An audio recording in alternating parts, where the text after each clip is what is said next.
So this is the process how I make cabinet doors. Here, obviously, just planing a bunch of poplar down.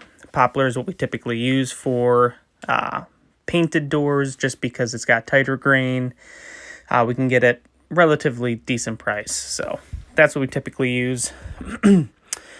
So yeah, plane it all down. Next step, figuring what sizes I need. I don't want to waste anything. Try to use like stuff that's a little like 6.5 inches to get two 2 5/8 pieces. All our door rails are all 2 5/8 wide. Also planed everything to 13/16. Like to have it a little bit thicker than the typical 3/4. So that's why I would typically plane it to that. Here, joining each side to make it dead straight and flat, clean edges, then ripping it to my 2 5/8, well, technically a 16th big, so then I run it on the joiner again, taking off that 16th inch, cleaning that edge, and then it'll be 2 5/8 finished. Cutting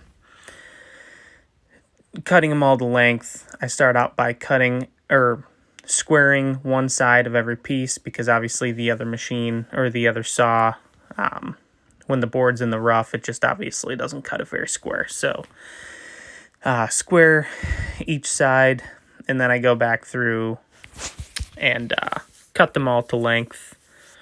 Try to make sure everything's perfectly dead square. It helps the process later on that they all go together nicely and square.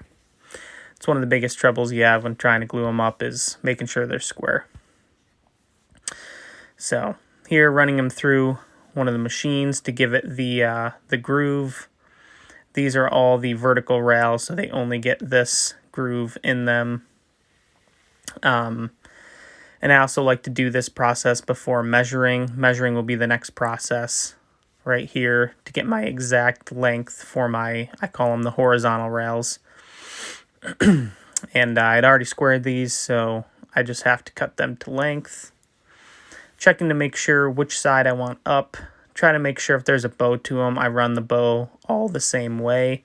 If you run them two separate ways, you're going to have issues. So this machine, putting the notches in the horizontal rails. And then I also have to run these through the other machine to give them the groove as well. So these ones get both grooves. And then yeah, the next step is going to be measuring for the panels.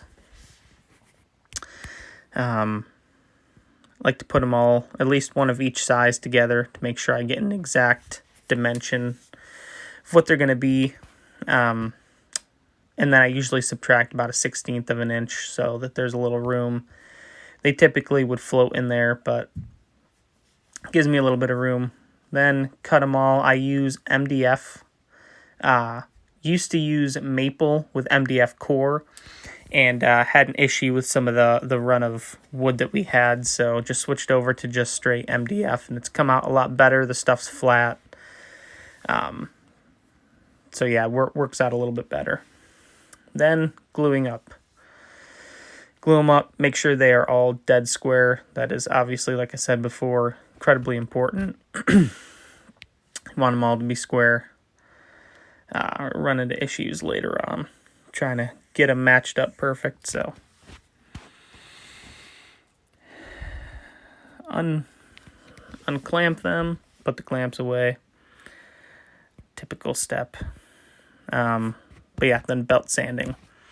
Typically start with the backs. It's not really that critical, but do the cross grain first and then do the verticals last, so then you're kind of taking away some of the scratches, as I call it. The painted doors aren't as critical when you're doing something with like oak or cherry or something where you're going to use a stain and a finish. That's where you really want to try to eliminate as many scratches as possible, because you're going to see it in the finish.